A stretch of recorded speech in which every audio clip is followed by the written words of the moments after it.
E hoje é o último sermão da série. Hoje nós vamos finalizar a série aqui no domingo. Mas ainda nos elos nós teremos 2 salmos que iremos estudar, o Salmo 133 e 134.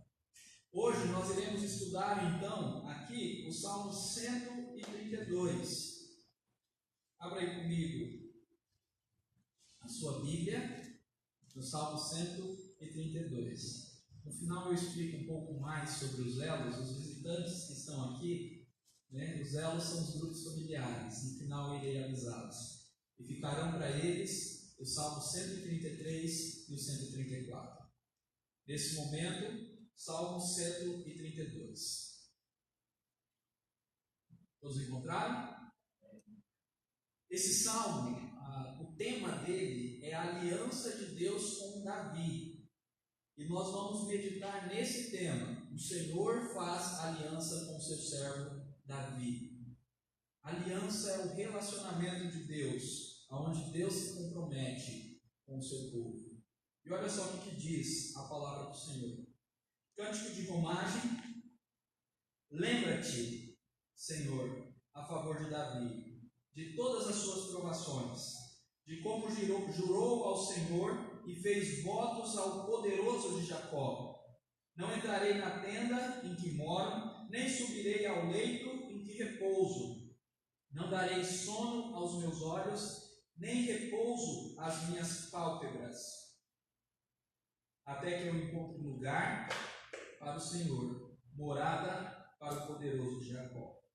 Ouvimos dizer que a arca se achava em Efrata, e a encontramos no campo de Jaar. Entremos na sua morada, adoremos ante o estrado dos seus pés. Levanta-te, Senhor, entra no lugar do teu repouso, tu e a arca da tua fortaleza. Vistam-se de justiça os teus sacerdotes, e exultem os teus fiéis. Por amor de Davi teu servo, não desprezes o rosto do teu ungido. O Senhor jurou a Davi com firme juramento, e dele não se apartará. Um rebento da tua carne farei subir para o teu trono. Se os teus filhos guardarem a minha aliança e o testemunho que eu lhes ensinar, também os seus filhos se assentarão para sempre no teu trono. Pois o Senhor escolheu a Sião, preferiu-a por sua morada. Este é para sempre o lugar do seu repouso. Aqui habitarei, pois o preferi. Abençoarei com abundância o seu mantimento, e de pão fartarei os seus pobres. Vestirei de salvação os seus sacerdotes, e de júbilo exultarão os seus fiéis. Ali farei brotar a força de Davi. Preparei uma lâmpada para o meu ungido. Cobrirei de vexame os seus inimigos, mas sobre ele florescerá a sua coroa. Amém. Deus abençoe a sua palavra. E agora a meditação dela. Nós estamos aqui num salmo, um cântico de romagem, e este é o maior de todos. E nós vamos meditar então sobre essa aliança que Deus fez com Davi. Agora, a primeira pergunta que surge é: quem é Davi? Esse Davi aqui é o rei Davi. E talvez você tenha um pouquinho de familiaridade com a história bíblica, com a história do povo de Israel, e saiba algumas coisas desse Davi que nós estamos falando hoje. Mas eu queria lembrar algumas coisas. Tanto que Davi foi um homem que Deus escolheu, que Deus ungiu, que Deus o levou a ser rei. Ele era um pastor de ovelhas, e lá do pastoreio de ovelhas, filho de Jessé, ele veio a se tornar um grande rei. Um rei que é tão conhecido, é tão famoso, é tão espelhado como um servo do Senhor. Contudo, quando nós olhamos para Davi, nós podemos cair no erro de pensar que ele era um super-homem. Na verdade, nós caímos nesse erro ao olhar em qualquer outro personagem das Escrituras Sagradas.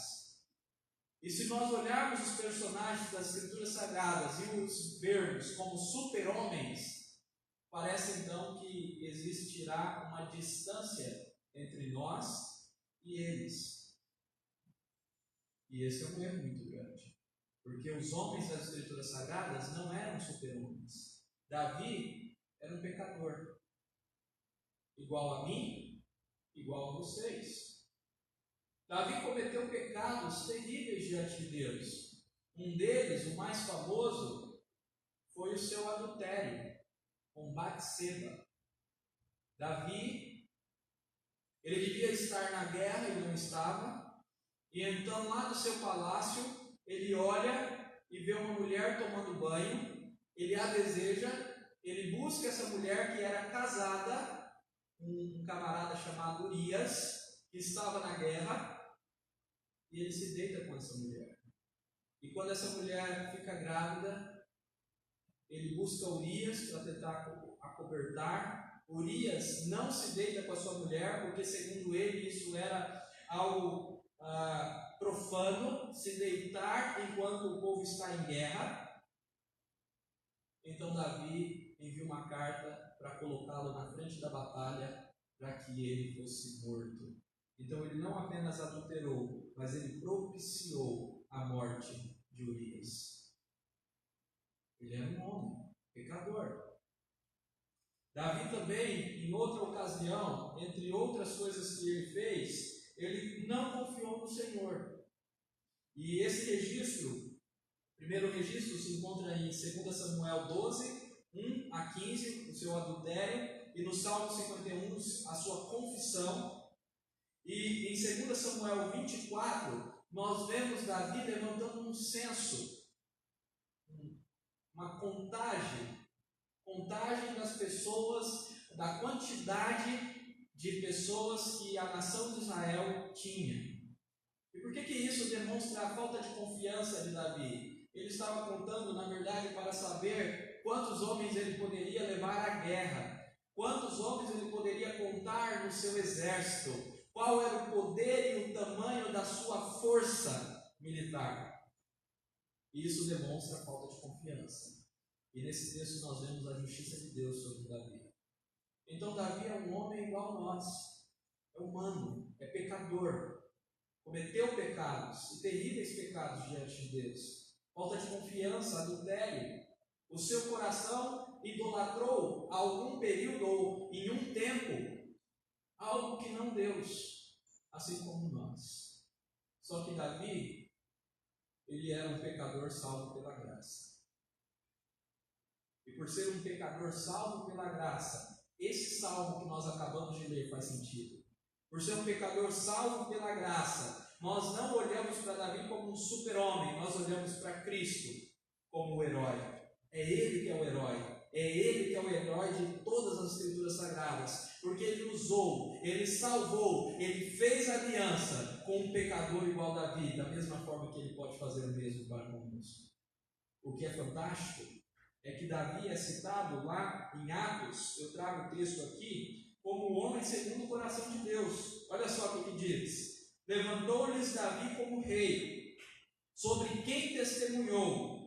Encontrei Davi, é Deus testemunhando sobre Davi. Encontrei Davi, filho de Jessé, homem segundo o meu coração.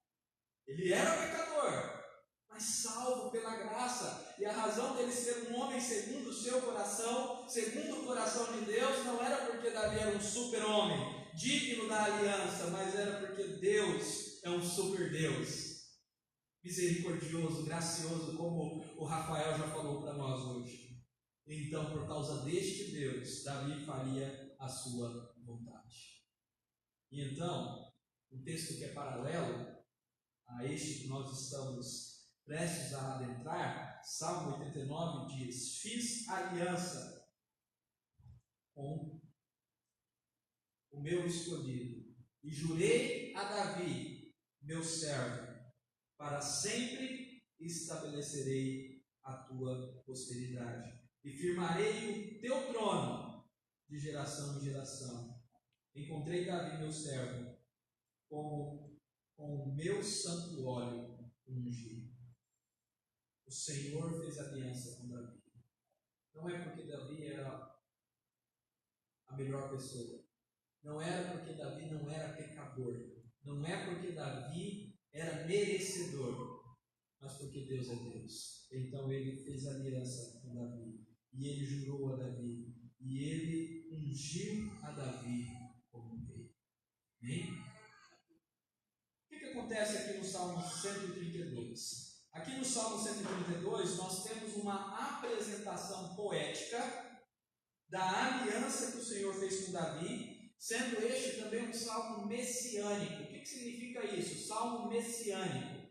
Salmo messiânico significa que este salmo aponta para Cristo. Cristo é chamado de Messias. Jesus Cristo, que veio muitos anos depois de Davi, ele é chamado de Messias, aquele que é ungido, aquele que é prometido, aquele que é escolhido por Deus e enviado pelo Senhor para a redenção. Então, alguns salmos que referem-se a Davi e a aliança de Deus com Davi apontam para Cristo. E é isso que está acontecendo aqui. Agora, existe um detalhe muito importante: salmo é cântico, salmo é poesia. Então, ao se ater deste salmo, nós precisamos entender que aqui é uma declaração poética daquilo que já aconteceu, daquilo que acontece lá em 2 Samuel 7 e em 1 Crônicas 17. Da mesma forma, o Salmo 89, que é paralelo, eu já falei isso, ao Salmo 132, eles apontam para a narrativa bíblica de 2 Samuel 7 e de 1 Crônicas 17. E aí é uma tarefinha para casa. Você lê essa narrativa. Não, pastor, eu já assisti a novela sobre o rei Davi. Amém? Que bom. Mas lê a Bíblia, meu irmão. Vai lá na Bíblia e veja o que aconteceu com Davi de verdade. Tá bom? 2 Samuel 7 e 1 Crônicas 17. Lá tem essa aliança maravilhosa. E nós vamos ver alguns detalhes hoje, poeticamente. Bem, esse salmo ele tem duas partes. A gente pode então dividi-lo em duas partes. Ele tem 5 estrofes, mas hoje a divisão que nós vamos fazer não é baseada nas estrofes. Como cântico, assim como o poema, os salmos têm estrofes. Mas nós não vamos nos basear nas estrofes hoje. Vamos nos basear em duas grandes divisões. A primeira, nós vemos Davi prometendo algo a Deus. Davi promete o templo e a arca. E ele quer trazer então a arca ao templo. Então, no primeiro momento, nós vemos uma atitude de Davi. Nós vemos uma promessa de Davi. Nós vemos Davi agindo. E eu já falei que toda a ação de Davi não é um fator de merecimento, mas é graça do Senhor sobre a vida dele.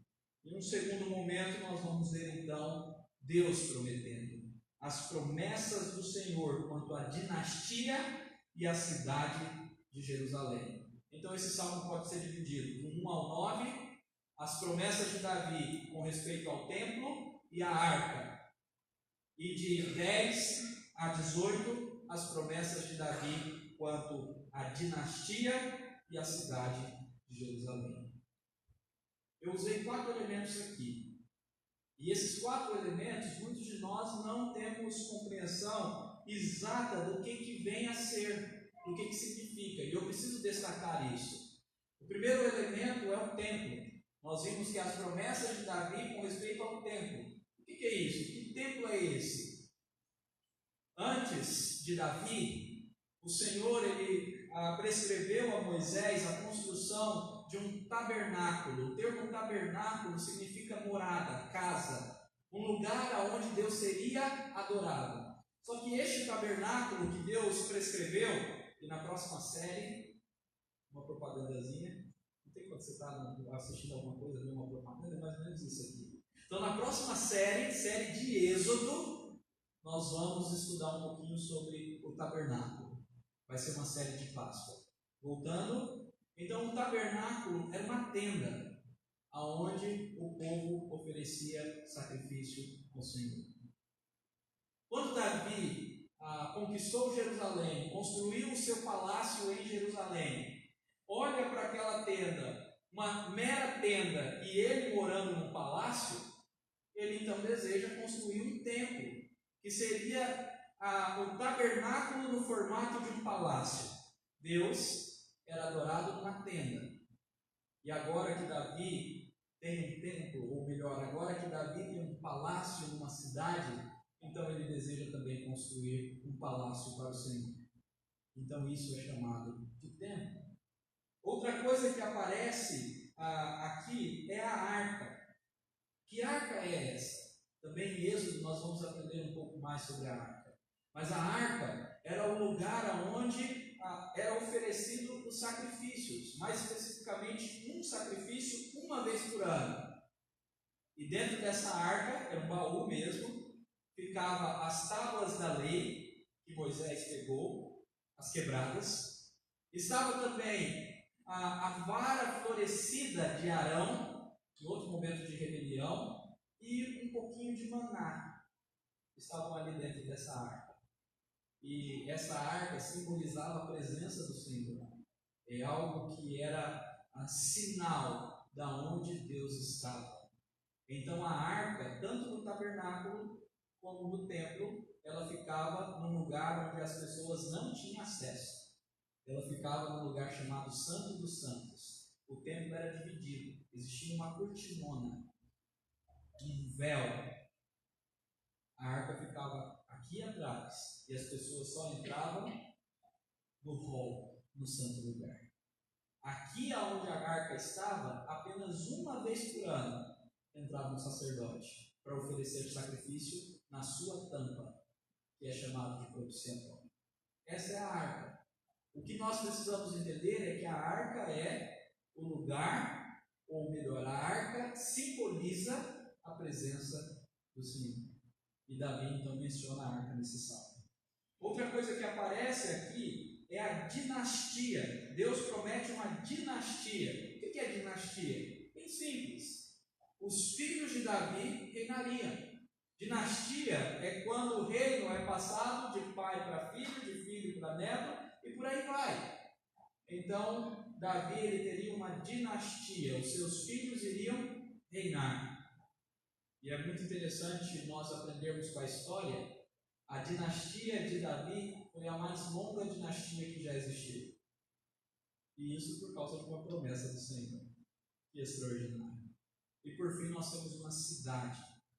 E essa cidade é Jerusalém, no texto chamada de Sião. Jerusalém sempre foi uma cidade sagrada, uma cidade escolhida por Deus. Lá em Gênesis nós vemos um personagem um tanto estranho, um tanto cheio de suspense no seu ser, que é Melquisedeque, que é rei de Salém, o antigo nome de Jerusalém. Quando Davi se torna rei, Davi conquista então Jerusalém e torna a capital de Israel. E ele constrói o seu palácio, e logo após ali será construído o templo, não por Davi, pelo seu filho Salomão. Então esses 4 elementos estão aqui, e é muito importante a gente saber o que são. Amém? Então vamos ver como que acontece essa aliança, como é narrada aqui nesse salmo. A primeira coisa que nós temos, então, é o templo e a arca da aliança. E antes de nós vermos necessariamente o templo e a arca da aliança, eu preciso destacar o versículo 1, que começa com uma oração. Esse salmo começa com uma oração. É uma oração cantada ao Senhor. E o salmo diz: lembra-te, Senhor, a favor de Davi e de todas as suas provações. O que esse salmo está pedindo? O que é para ser lembrado aqui? É interessante que esse termo lembrar aqui, meus irmãos, e isso que é importante nesse ponto, esse termo lembrar, ele remete à aliança. Ele sempre é usado com respeito à aliança do Senhor com o seu povo. Quando o seu povo ele quer que o Senhor se lembre do seu compromisso, da sua aliança, ora falando dessa forma. Quer ver um lugar onde é citado? Em Êxodo. Esse salmo é fantástico para encerrar essa série e começar isso, né? em Êxodo. Êxodo diz que Deus se lembrou da aliança que ele fez com Abraão. Por isso que ele foi buscar o seu povo no Egito. Por isso que ele libertou o seu povo no Egito. Por isso ele resgatou o seu povo no Egito. Porque Deus se lembrou. Então esse salmo começa cantando para que Deus se lembre da sua aliança. E para que Deus se lembre da aliança que ele fez com Davi. Esse é um cântico que é cantado além de Davi. Ele não tem autoria davídica. Então esse cântico era cantado pelas gerações posteriores. E essas gerações posteriores cantavam: lembre-se Deus, lembre-se da promessa de Davi, lembre-se da aliança que o Senhor fez com Davi. O que nós precisamos entender aqui, meus irmãos, nesse lembre-se de Davi, lembre-se da aliança que o Senhor fez com Davi, é que o nosso Deus, apesar de ser um Deus exaltado, poderoso, grandioso, lá na eternidade, Ele é um Deus que se relaciona conosco. Ele é um Deus que faz aliança com pecadores. Nós vimos que Davi era pecador. Isso é muito profundo, meus irmãos. Aliança é compromisso. Aliança é relacionamento. Aliança é amor. E Deus, mesmo sendo Deus Todo-Poderoso, Criador dos céus e da terra, Ele se importa conosco, com o seu povo. Ele firma a aliança conosco. Ele diz: eu sou o seu Deus. Mesmo Davi sendo um pecador, um pequeno pastor de ovelhas, o menor da sua família, ele era pequenino. Mas Deus olha para ele com um olhar de misericórdia e diz: eu te levantei e você vai ser o meu rei. Porque Deus, Ele é um Deus que se relaciona, é um Deus que ama, é um Deus próximo. Às vezes a gente tem uma noção de Deus tão distante, a gente precisa então fazer que a aliança do Senhor entre no nosso coração, para entender que Ele é um Deus próximo, Ele é um Deus do dia a dia. Ele é um Deus que firma a aliança conosco, que promete e se compromete conosco, assim como foi com Davi. Então o Salmo começa a clamar que Deus lembre da aliança com Davi, que Deus lembre das suas provações, que Deus olhe para Davi com um olhar de misericórdia. Amém? E então o texto vira a página e começa a falar uma promessa que Davi fez ao Senhor. E olha qual foi a promessa. Versículo 2 ao versículo 4. De como jurou ao Senhor, Davi que jurou, e fez votos ao poderoso de Jacó: não entrarei na tenda em que moro, nem subirei ao leito em que repouso, não darei sono aos meus olhos, nem repouso às minhas pálpebras, até que eu encontre lugar para o Senhor, morada para o poderoso de Jacó. Aleluia. Até que eu encontre, até que eu faça, até que o Senhor tenha morada. O que Davi está falando aqui? Na verdade, a aliança com Davi, lá registrada em 1 Crônicas, foi uma aliança onde Davi, ele começa com um desejo de construir um templo, um desejo de construir um palácio para o Senhor. Ele olha para o seu palácio e ele vê a sua linda casa, as suas lindas construções, ele vê Jerusalém conquistada, ele vê a sua casa de inverno em outra cidade, e ele percebe que tudo ele tem, mas o Senhor continua a morar numa tenda, o Senhor continua a ser adorado numa tenda. Então ele deseja construir algo para o Senhor. Nós sabemos, meus irmãos, que Deus não habita em mãos ou em templos construídos por mãos humanas. E se você observar, por 2 vezes nesse texto aparece a expressão o poderoso de Jacó. É uma expressão que aparece a primeira vez em Gênesis 49, quando é proferida bênção sobre os filhos de Jacó. e aparece também em Isaías como o poderoso de Israel. Davi, ele não estava além do seu pensamento, ele não estava querendo ser Deus, ele não estava agindo de maneira orgulhosa, pensando que ele poderia construir uma morada para aquele que nem o céu dos céus poderia contê-lo. Não é isso que está acontecendo aqui. Não é isso que está acontecendo aqui. Davi, ele sabia que Deus é o poderoso de Jacó e que um templo feito por mãos humanas não pode contê-lo. Ele não pode habitar num lugar feito por mãos humanas, finito, terreno, enquanto nem o céu dos céus pode contê-lo. Davi sabia disso. Mas ele queria que o Senhor fosse adorado em um lugar maior, um lugar mais bonito, um lugar que representasse o tamanho da sua grandeza, da sua glória. Então Davi se propõe.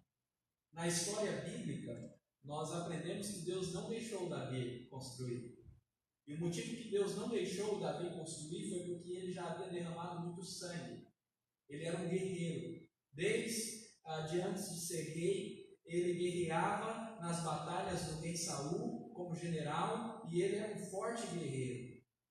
Ele guerreou contra o gigante Golias, uma história que nós escutamos desde a nossa infância, e o matou. E por causa disso, Deus não permitiu que Davi construísse. Mas ele disse que o seu filho, Salomão, iria construir. O que é interessante é que Davi, ele cumpre de certa forma o que ele está dizendo aqui. Ele prometeu, ele jurou, e ele diz: não entrarei na minha tenda, não subirei no meu leito. Isso é poético. Nem em que repouso, não darei sono aos meus olhos, nem repouso às minhas pálpebras, até que eu encontre lugar para o Senhor, morada para o poderoso de Jacó. Mesmo que Davi foi proibido de construir o templo, ele não descansou. Ele correu atrás de tudo aquilo que era necessário para o templo. Ele levou a Israel a ofertar ouro, a ofertar todas as coisas que eram necessárias para o templo. Ele levantou uma grande campanha para então, quando o seu filho Salomão assumisse então o trono, ele pudesse construir esse templo. De fato, Davi não descansou os seus olhos. Meus irmãos, o que isso tem a ver conosco? Eu quero começar, que vocês entendam o ponto que isso se relaciona conosco.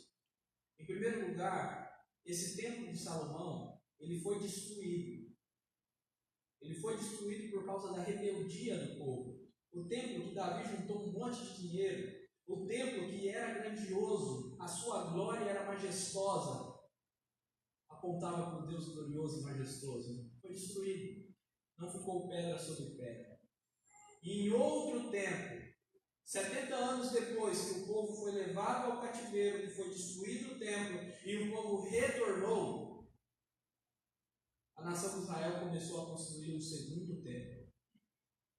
E ao começar a construir esse segundo templo, eles começaram a não dar valor àquilo que eles estavam fazendo.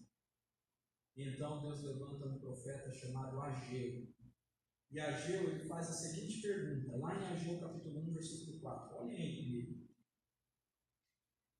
Ageu está no Antigo Testamento, um pouquinho para frente aí. Ageu, capítulo 1, versículo 4.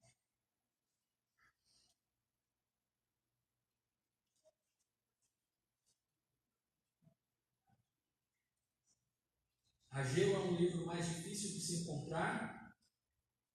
Ele está depois de Sofonias, depois de Abacuque, Sofonias, Ageu, Zacarias e Malaquias. Ele é o terceiro livro de trás para frente do Antigo Testamento. O versículo 4 diz assim: acaso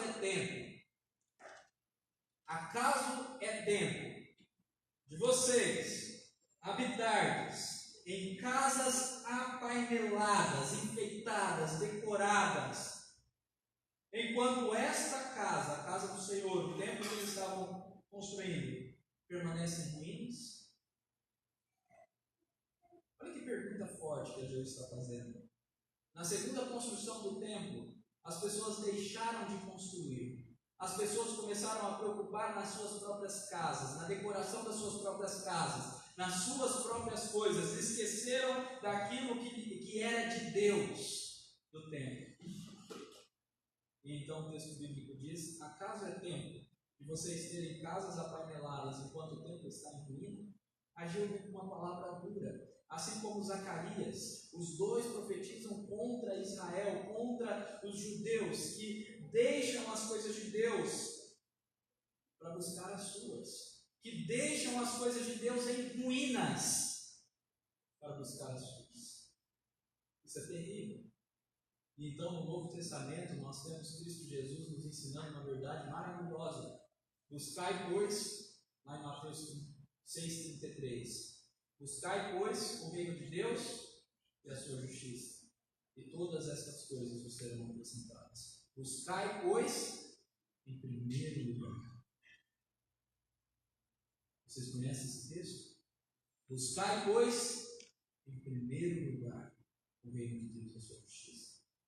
Meus irmãos, nós vemos em Davi um homem pecador, mas salvo pela graça, um desejo imenso de fazer aquilo que agrada ao Senhor, de cumprir a vontade do Senhor, como é dito lá em Atos. Ele quer construir o templo, ele não descansa com isso, ele está buscando a glória de Deus.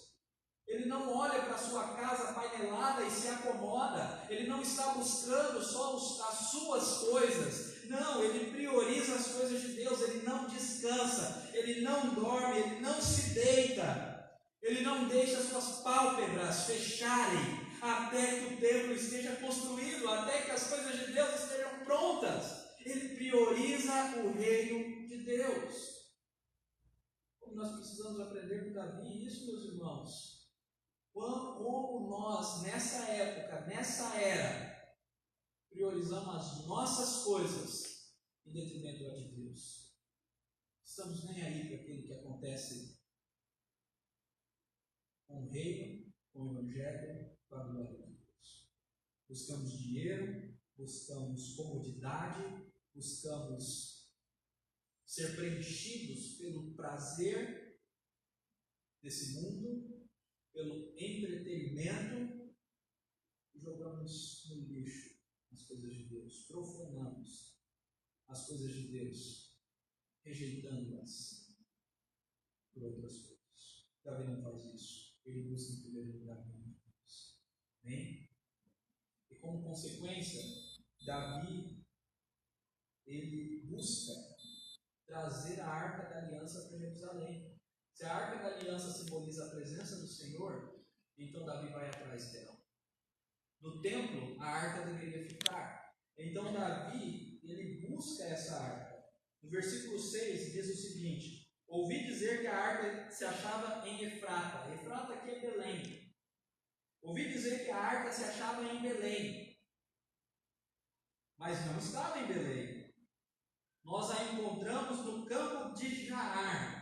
O campo de Jaar, como diz em 1 Crônicas 13, é um lugar chamado Kiriat Jearim.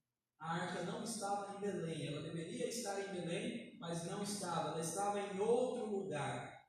Ela estava em Kiriat Jearim, no campo de Jaar. E Davi foi atrás dela.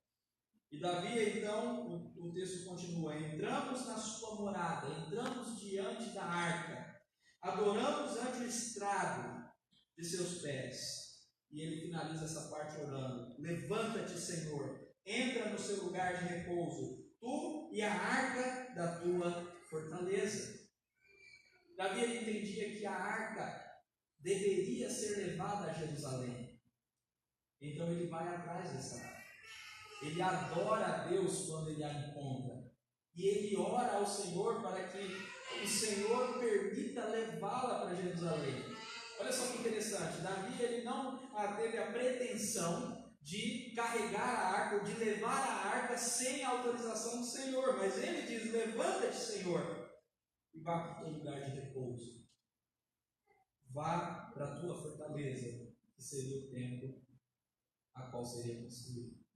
Então ele se move, ele também vai atrás da Arca da Aliança. Davi ele está preocupado com a glória de Deus, Davi ele está preocupado com as coisas de Deus, Davi ele está preocupado em fazer aquilo que Deus pediu, a sua vontade.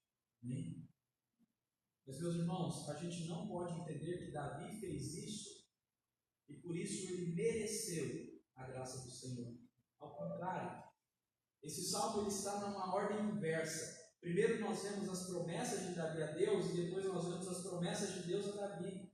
Mas a grande verdade é que a graça de Deus e as promessas de Deus a Davi o motivou, o levou a fazer todas essas coisas. Foi Deus que agiu, o mesmo Deus que diz Paulo, que opera tanto querer como realizar, que agiu no coração de Davi a ponto dele priorizar as coisas de Deus, a ponto dele, mesmo estando no seu palácio, mesmo podendo se acomodar, não quis estar na sua casa painelada, mas agiu e correu atrás de glorificar o Senhor. Então, na segunda parte, nós temos Deus fazendo promessas maravilhosas a Davi. E essa segunda parte, eu estou iniciando no versículo 10, aonde, mais uma vez, nós temos uma oração, semelhante ao versículo 1. Olha como esse salmo ele é bem simétrico. No versículo 1 é pedido, lembra-te, Senhor, de Davi.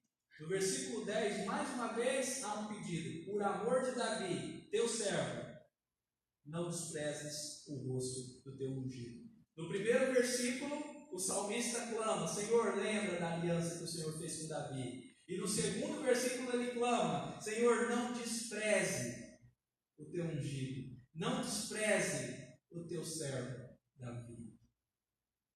Meus irmãos, Deus é um Deus de relacionamento.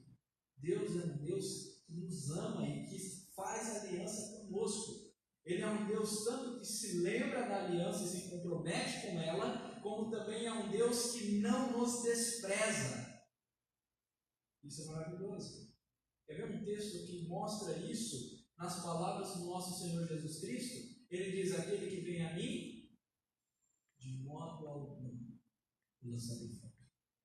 Há muitas pessoas, meus irmãos, talvez você também seja acometido dessa dúvida, desse sentimento ruim, de achar que Deus está nos desprezando, de achar que Deus não nos recebe. Tem muitas pessoas que chegam para mim, mas pastor, será que Deus me aceitou mesmo?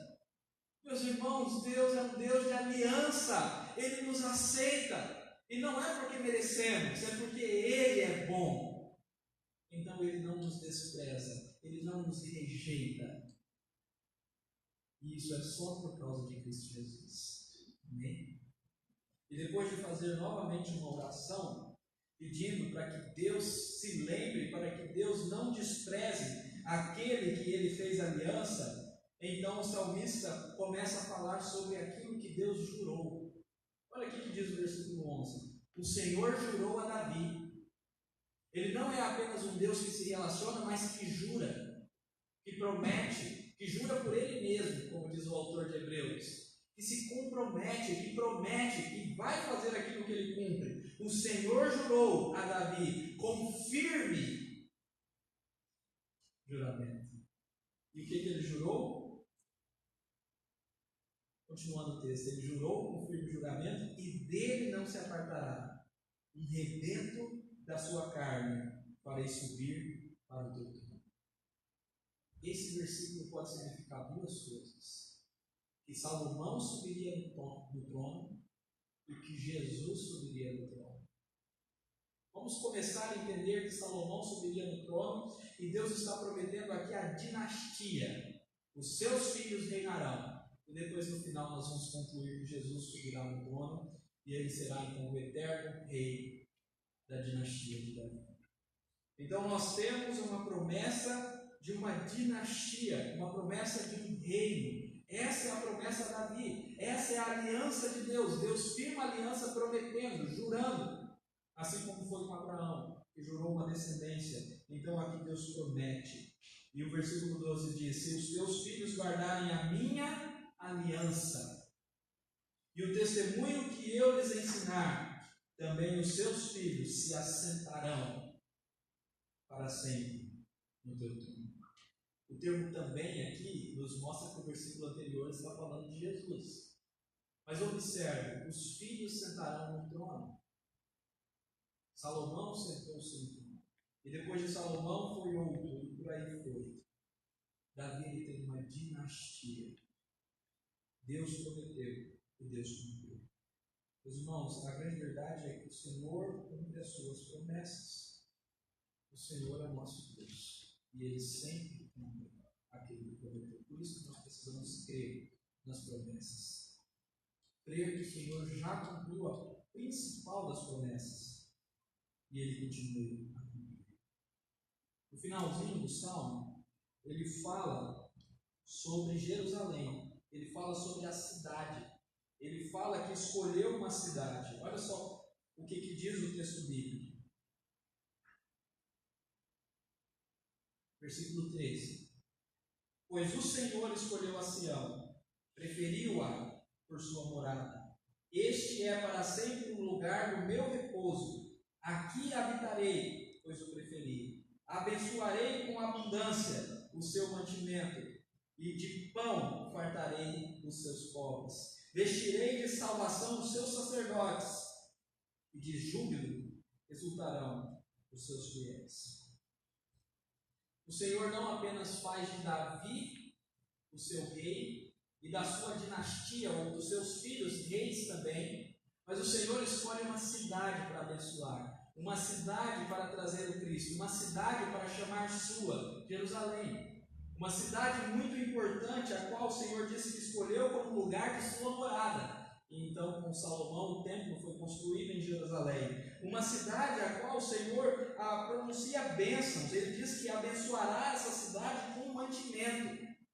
Ele dará prosperidade a essa cidade, como também irá fartar de pão os pobres. Olha que coisa maravilhosa, o Senhor cuidando dos pobres da cidade. E então ele diz que nessa cidade ele vestirá de salvação os sacerdotes, e o júbilo será constante naqueles que são fiéis. Eu quero que vocês notem comigo que o versículo 16 é a resposta de Deus para o versículo 9. Nós pulamos o versículo 9 propositalmente. O versículo 9 há um pedido que o salmista faz. Ele diz: vistam-se de justiça os teus sacerdotes e exultem os teus fiéis. E agora o Senhor está respondendo. O salmista pede: Senhor, vem com a tua arca, vem para a tua morada, vem para o teu lugar de descanso. E agora o Senhor está respondendo: eu irei, eu farei de Jerusalém o meu lugar de descanso, e eu irei vestir os meus sacerdotes de justiça, de salvação. Aqueles que irão me cultuar, eles irão pronunciar a salvação, a minha glória, o meu santo nome. E aqueles que irão me cultuar, os fiéis, adorarão com alegria e com felicidade. Jerusalém é olhada como aquela cidade alegre e feliz, aonde Deus habita. Sabe por que isso é relevante aqui, meus irmãos? Porque isso é um cântico para o caminho, isso é um cântico de romagem. Esse é um cântico que era cantado enquanto o povo de Israel estava a caminho de Jerusalém para adorar o Senhor no templo. E eles estão cantando a promessa do Senhor. Eles estão cantando como Deus fez Jerusalém a sua morada. Eles estão cantando como Deus é adorado em Jerusalém e por que Ele é adorado lá no templo. Eles estão cantando a fidelidade, a aliança e Deus morando dentro, ao redor de um povo que é pecador. Isso é adoração. Isso é louvor. Amém? Vamos partir para a conclusão. O versículo 17 e 18 é bem interessante para nós. Olhem aí comigo. Ali farei brotar a força de Davi. Preparei uma lâmpada para o meu ungido. Cobrirei de vexame os meus inimigos, mas sobre ele florescerá a sua coroa. O que esse texto está falando, meus irmãos? Eu trouxe outra versão aqui para vocês olharem comigo. Olhem essa versão que aí está. Olha como essa passagem nos diz sobre esse trecho.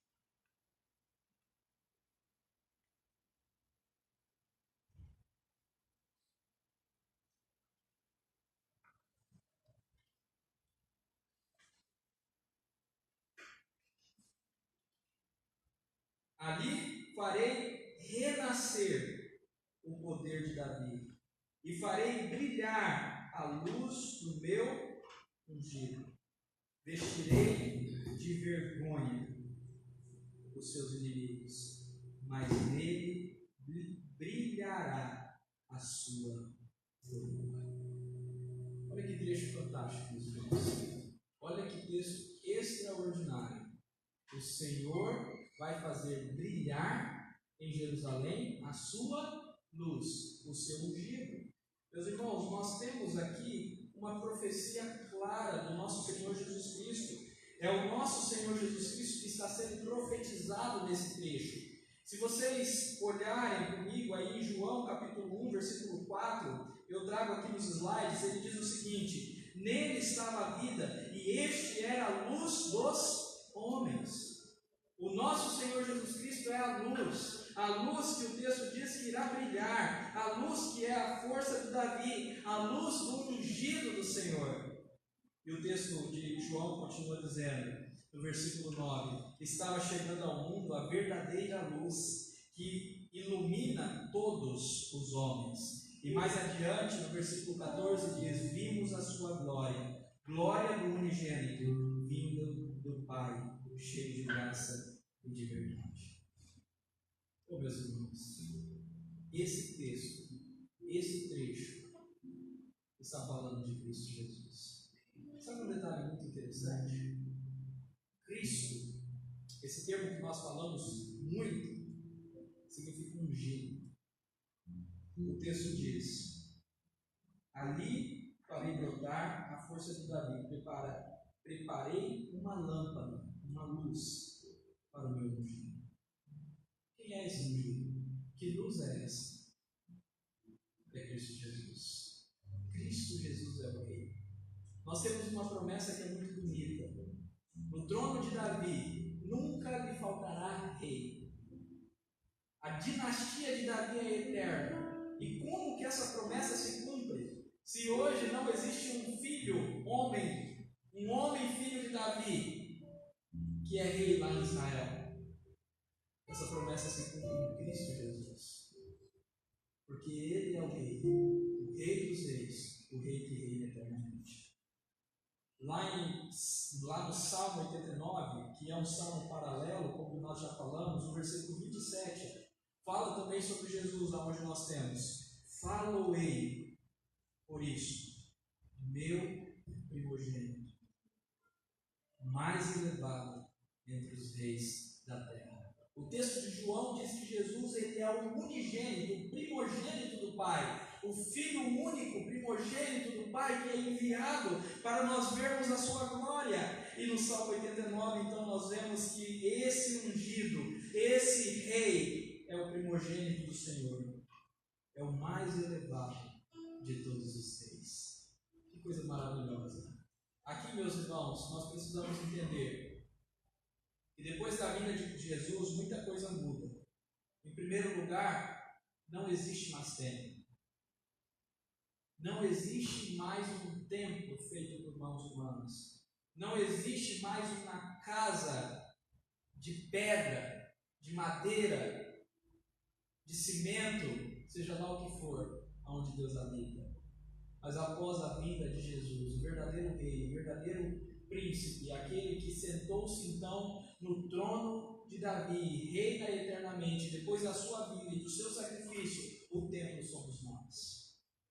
Existem muitas pessoas, meus irmãos, que querem resgatar o Antigo Testamento, essas figuras lindas que nós estudamos hoje, para trazer para dentro da igreja. Mas isso é um erro, é jogar fora aquilo que Cristo fez por nós. Não existe mais templo de Salomão. Não existe mais. A igreja é o templo. Nós somos morada do Altíssimo. Nós somos templo do Espírito Santo. Da mesma forma, a arca, meus irmãos. Eu vejo muitas igrejas tentando resgatar uma arca, colocar uma arca no altar, como sinal da presença do Senhor. Meus irmãos, não existe mais arca. Aquela arca se perdeu. Mesmo porque a presença do Senhor hoje não é demonstrada por uma arca de ouro, onde tem tábuas, onde tem uma vara, onde tem maná. Não é, meus irmãos. A presença do Senhor é o Espírito Santo em nós. Jesus é chamado de Emanuel, Deus conosco, e ele se faz presente por meio do seu Espírito. É errado trazer a arca como elemento de culto. É errado fazer isso. É jogar fora aquilo que Cristo fez. Jesus, quando morreu numa cruz, a palavra do Senhor diz que o véu do templo se rasgou. Não existe mais separação entre nós e Deus. Não existe mais Santo dos Santos, onde a arca está e só o sumo sacerdote entra. Aquela cortina, aquele véu que separava, foi rasgado. E agora nós temos livre acesso a Deus, no nome de Jesus. Meus irmãos, também não há rei humano, filho de Davi. O rei eterno é Cristo Jesus. Ele é imortal. Ele é filho de Davi. E ele está no seu trono. Ele está entronizado, reinando poderosamente. Da mesma forma, meus irmãos, a Jerusalém que é sagrada não é mais aquela Jerusalém que está lá em Israel, cheio de guerra, cheio de lutas, dividida entre 3 povos. Não é. Você pode ir visitar Jerusalém, você pode querer estar diante do Senhor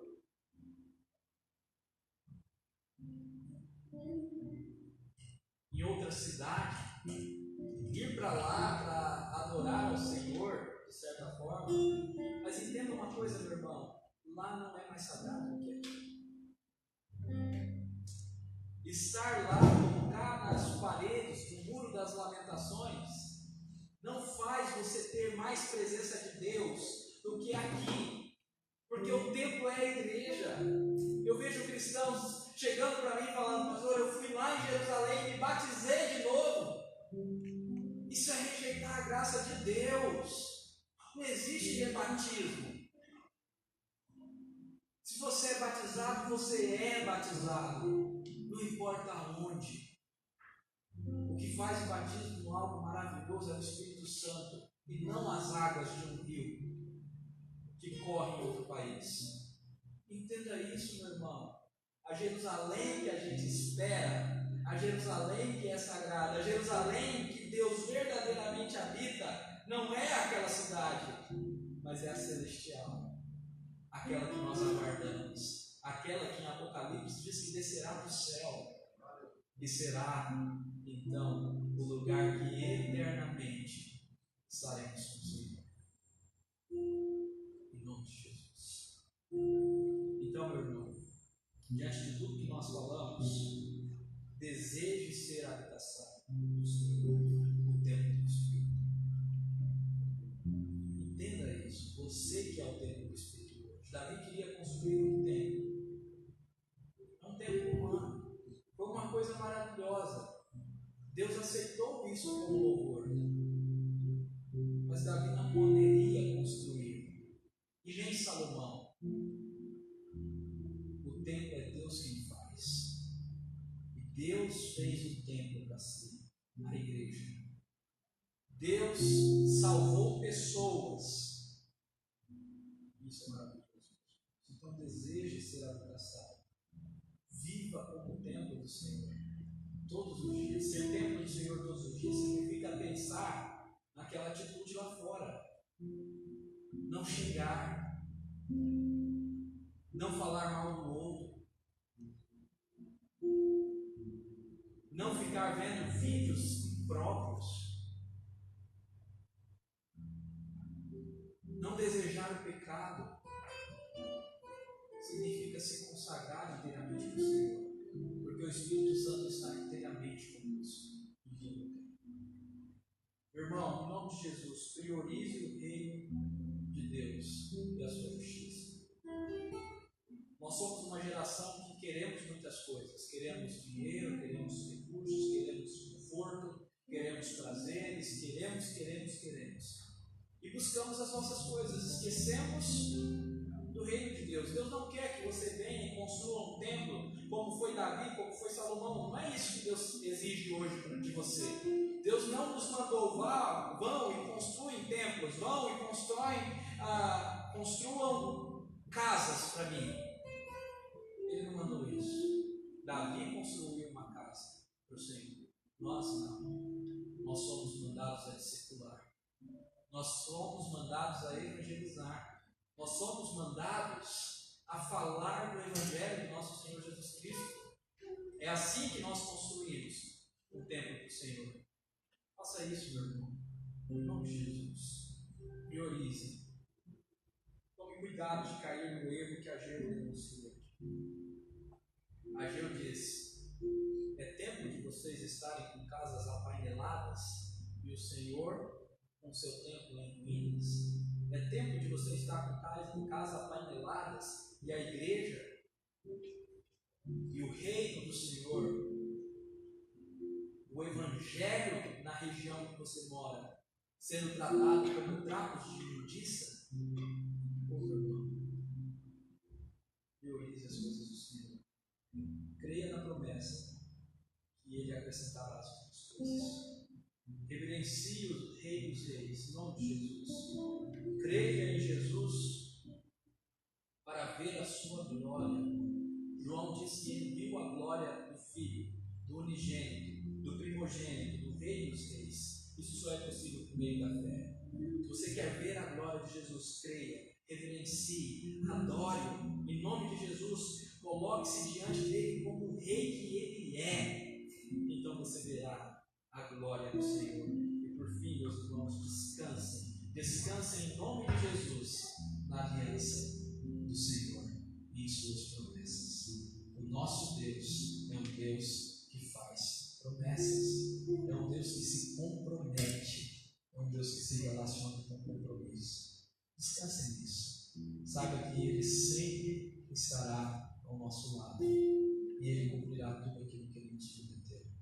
O perdão, se confessarmos os nossos pecados, Ele é fiel e justo para nos perdoar. A presença, eis que estarei convosco todos os dias até a consumação dos séculos. A eternidade, não se turbe o vosso coração. Eis que vou vos preparar lugar, porque na casa do meu Pai há muita morada. Então voltarei e buscarei, para onde eu estiver, vocês também estejam. Creia nas promessas do Senhor, em nome de Jesus.